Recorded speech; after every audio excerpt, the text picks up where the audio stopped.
Bismillahi walhamdulillahi wassalatu wassalamu ala rasulillah sallallahu alaihi wasallam.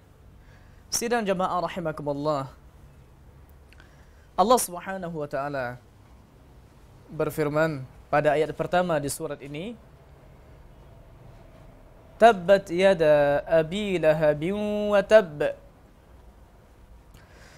Tabbat yada, binasalah kedua tangan Abi Lahab, kedua tangan si Abi Lahab, wa tabb, dan binasalah dia.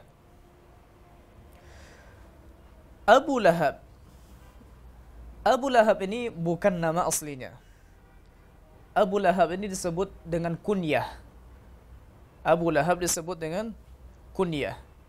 Jadi segala sesuatu yang dimulai dengan Abu yang berarti bapa, dan biasanya dinisbahkan kepada anak laki-lakinya yang paling besar. Seperti seseorang kalau mempunyai anak Ahmad contohnya, maka kita bilang Abu Ahmad. Seseorang kalau mempunyai anak contohnya Muhammad, Abu Muhammad. Tapi boleh jadi penisbahan Abu ini, bapa ini, boleh jadi kepada benda-benda lain yang tentunya bukan anak. Seperti contohnya kunyah atau gelar yang Rasulullah berikan kepada Ali bin Abi Thalib radhiyallahu anhu ketika di kepalanya ada tanah, ketika di badannya ada tanah setelah berbaring. Apa kata Rasulullah sallallahu alaihi wasallam? Qum ya Aba Turab, berdirilah wahai bapak tanah. Nah, bapak tanah bukan berarti tanah anaknya, tapi ada sesuatu yang menjadi tanda, maka disebut Abu Turab. Begitu juga dengan sahabat Nabi yang sering kita dengar namanya Abu Hurairah. Abu Hurairah. Abu Hurairah, bapak dari anak kucing. Maka Abu Hurairah bukan bapak dari si anak kucing. Anak kucing ini dikarenakan karena Abu Hurairah sering membawa anak kucing kemudian ditaruh di bagian lengannya, fikumnya di bawah, sehingga disebut Abu Hurairah. Tahukah sidang jamaah rahimakumullah siapa nama asli dari Abu Hurairah ini? Banyak yang tidak tahu karena memang tidak tersebut nama aslinya di kebanyakan hadis. Bahkan Ibnu Hajar Al-Asqalani, ulama hadis besar yang sudah meninggal, beliau ketika berbicara tentang Abu Hurairah ini katanya, "Ukhtulifa fismihi wa fismi abihi ikhtilafan katsira." Ulama berbeda pendapat dengan perbedaan yang sangat banyak di nama aslinya dan nama bapaknya. Ada yang bilang namanya Amir, ada yang bilang namanya Amr, ada namanya Abdus Syams, ada yang bilang Abdul Rahman. Banyak sederetan nama yang disebutkan oleh ulama. Tapi yang benar wallahu ta'ala a'lam, yang masyhur adalah Abdul Rahman ibnu Sakhra. Abdul Rahman ibnu Sakhra, dialah Abu Hurairah radhiyallahu anhu. Kemudian Abu Bakar, siapa nama aslinya? Banyak kita yang tidak tahu.